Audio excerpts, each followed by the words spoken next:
एक गांव में रघु नाम का एक आलसी और कामचोर व्यक्ति रहता था। उसके आलसीपन के कारण गांव के सभी लोग उससे परेशान रहते थे। वह सारा दिन बस बड़े बड़े ऊंचे ऊंचे सपने देखा करता था। आज भी वो एक खेत में एक पेड़ के नीचे लेटा हुआ था। तभी खेत के मालिक बलबीर की आवाज उसके कानों में पड़ी।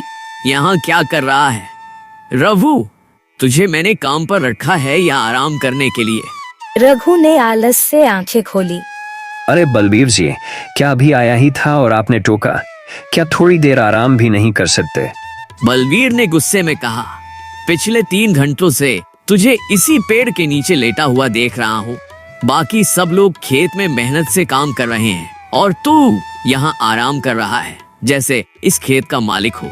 रघु हंसते हुए बोला, चिंता मत कीजिए, एक दिन आएगा जब मैं तुम्हारे जैसे कई खेतों का मालिक बन जाऊंगा। असल में ये छोटे मोटे काम मेरे लिए नहीं बने हैं, मैं तो कुछ बड़ा करने के लिए बना हूँ।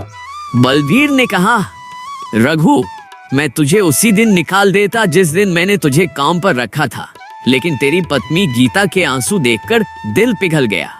अब और बर्दाश्त नहीं कर सकता। रघु ने अपनी चालाकी से कहा, अगर आप मुझे काम पर नहीं रखना चाहते तो कोई बात नहीं, लेकिन जो 10 दिन मैंने जी तोड़कर मेहनत की उसके पैसे तो दीजिए।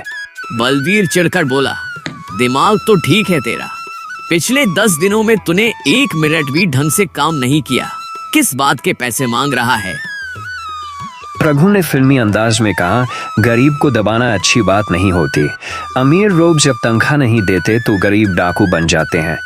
बलबीर हंसते हुए बोला, डाकू बनने के लिए भी मेहनत लगती है जो तुझसे नहीं हो पाएगी, जा यहाँ से। डरा हुआ रघु चुपचाप घर लौट आया। घर पहुंचते ही उसकी पत्नी गीता गुस्से में बोली, इतनी जल्दी वापस कैसे आ गए? क्या फिर से काम से निकाल दिया गया? रघु ने बड़ी शान से कहा, गीता, मैं तो 10 मजदूरों के बराबर मेहनत कर रहा था, बस कुछ देर आराम करने बैठा और बलबीर साहब नाराज हो गए।